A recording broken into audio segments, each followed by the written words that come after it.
Are you tired of missing long, straight and 8 balls to win the game?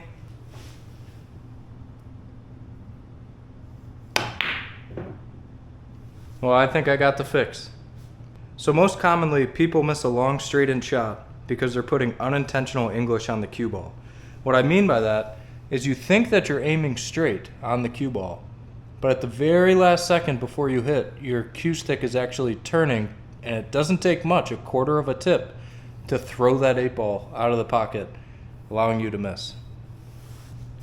Now, this is a lot closer shot than the one that we're going to be practicing, but I wanted to show you what I mean by throwing the 8 ball out of the pocket. So if I put a ton of left English on this ball, aiming straight in and hit straight on, see how that 8 ball threw to the right? So if you're hitting a long shot, the margin of error is much less, and you need to make sure that your stroke is straight. And so I'm going to show you how to test for that right now. I wanted to quickly talk about the margin of error. So if I look at this shot, it's very close to the pocket. If I were to accidentally, in this case I will do it, but if I were to accidentally put just a little bit of left English on this ball, I'm still going to make it. Now the farther back you get, that same margin of error is going to become a lot smaller because naturally the cue ball has more time to spin and drift on a shot like this. So if I hit that same shot from a longer distance, I'm not even going to come close to making it. Grab yourself an empty bottle. If you want to drink it before you practice, that's on you, but I would recommend not. Set the bottle on the table. Now grab your cue and practice just aiming straight into that bottle with your normal stroke. Now if you're messing up, you'll notice that the bottle is going to shift. Right? See how that moves? Focus on, first, your bridge. Make sure your bridge is planted on the table. Make sure that you're solid. If someone were to come over and brush your arm or bump into you, you shouldn't fall over. You should remain solid. Set your bridge hand on the table. Build your bridge. Whether it's a overgrip bridge or a bridge like this, you need to make sure that your arm and hand are stable on the table. Now practice just a straight back and forth motion. Okay? Work your way up to being able to go into that bottle and out, nice and slowly, without moving it. Once you do that, then you can move on to this next practice drill. Next step that we're going to do here is just ensure, again, we're not putting any unintentional spin on that cue ball by just hitting it back and forth from the rail back into the tip. I would practice this using all your different bridges. So whether you're here, you're here, you're here, you're jacked up here, you really want to practice this and make sure that with any of those bridges that you use in your games, you're not putting any unintentional spin on. So let's see what that looks like. This is my most common bridge.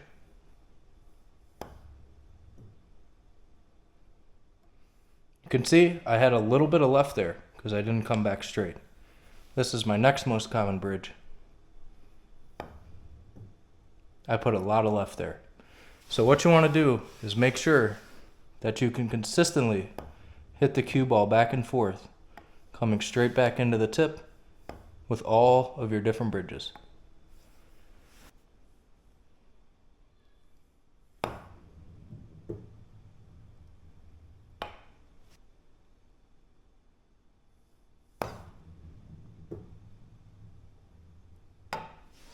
Now that you've made sure that your stroke is calibrated and you're not putting unintentional left or right English on the ball, I have a couple of drills for you. The first one, you're going to set the object ball up right at about the first diamond and the cue ball at the second diamond, making sure that the shot is straight in. You're just going to roll this in, then you're going to grab another ball, place it at the first diamond again, and move the cue back 2 diamonds away, making sure the shot is straight in. You're going to work your way all the way up the table, trying to make that shot center pocket until you get to the other end. Now, once you make it all the way down the table, you're going to go the other way, and we'll talk about that right after this.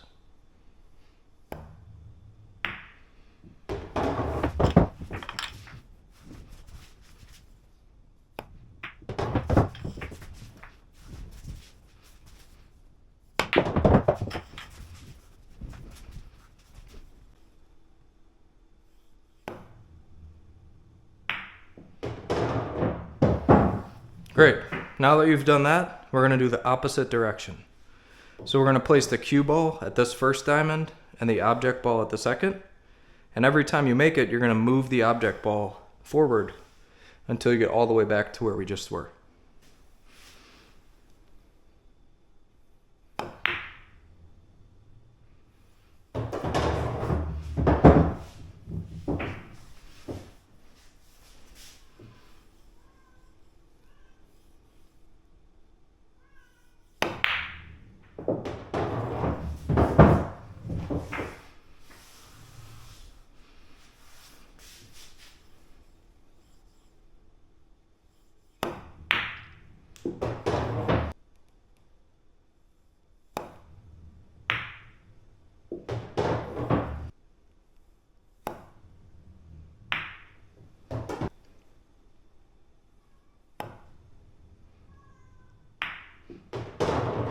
You passed.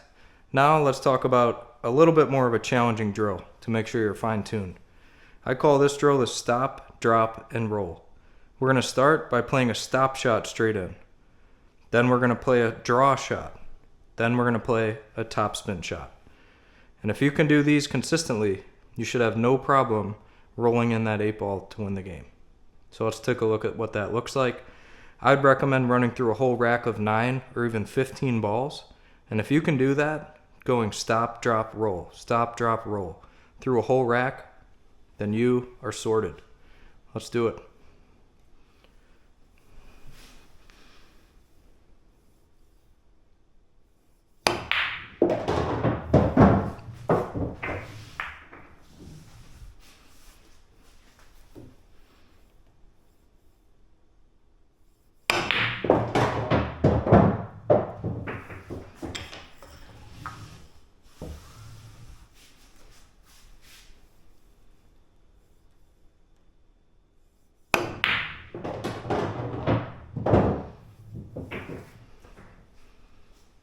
Alright, you've made it this far. If you're enjoying this video, drop a like, comment, subscribe. Now I'm just going to show you what I consider one of the hardest shots in pool. And so making a long straight in shot like this is not easy. It's not something that people say, oh, it's straight in, that makes it easy. In my opinion, it's actually easier to make cut shots because you're using English that's intentional. But when you have a long straight in shot to win a match and you replace that 3-ball with the 8-ball, I'm telling you, it is a tough shot. So if you can make this shot where the cue is buried in this back pocket, 8-ball's on the center of the table, and you can hammer that in with a stop shot, you have mastered the straight in shot. Appreciate you guys watching. Hope you share, subscribe, give me a follow, and I'll see you for the next one.